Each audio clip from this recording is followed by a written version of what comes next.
তো good morning everyone, welcome to MT chemistry work. তোমরা সবাই কেমন আছো? আশা করি খুব খুব খুব ভালো আছো। দেখো এখানে আমি চা বানিয়ে নিয়েছি, চা দিয়ে নিমকে দিয়ে খাচ্ছি। আর এদিকে ছেলে যাবে হলো আর কোচিংয়ে ক্যাম্প আছে, তো ওখানে যাবে, ও রেডি হয়ে গিয়েছে।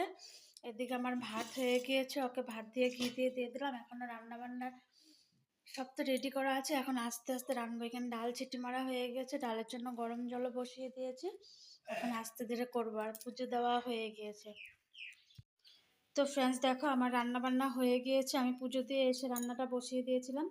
এখানে করছি ইঁচড় তরকারি, 2 ভাগে রেখেছি, এটা রাত্রের, এটা সকাল দুপুর খাবো। এখানে ছেলের জন্য করেছি পনির তরকারি, এখানে আছে বেগুন ভাজি, আর এখানে আছে দেখো কালকে শুকনো ডাল, আর করেছি হলো কুমড়াটুকু দিয়ে ডাল ঝোলটাও 2 ভাগে রেখেছি। যেহেতু এখানে দেখো রৌদ্র উঠে গিয়েছে, গরম পড়ে গেলে জিনিস নষ্ট হয়ে যাবে, তাই 2 ভাগে রেখে দিলাম। পরে খেয়ে দিয়ে ফ্রিজে ঢুকিয়ে রেখে দেবো। দেখো বুতুম পাখি রেডি হয়ে গিয়েছে, কোচিং চলে যাবে একবার।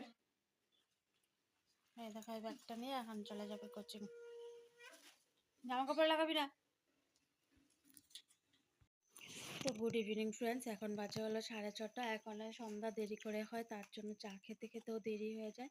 দেখো এখানে চা বানিয়ে নিয়েছি, এখানে নিমকি নিয়েছি, এখানে নিয়েছি হলো বিস্কুট। ওই দেখো ছেলে নিয়েছে চানাচুর, যার যেটা, এই আমার বিস্কুটটা পড়ে গেল, যার যেটা খাওয়ার ইচ্ছা সে সেটা দিয়েই খাবে। তো ঠিক আছে, চাটা খেয়ে নে, আবার আসছে।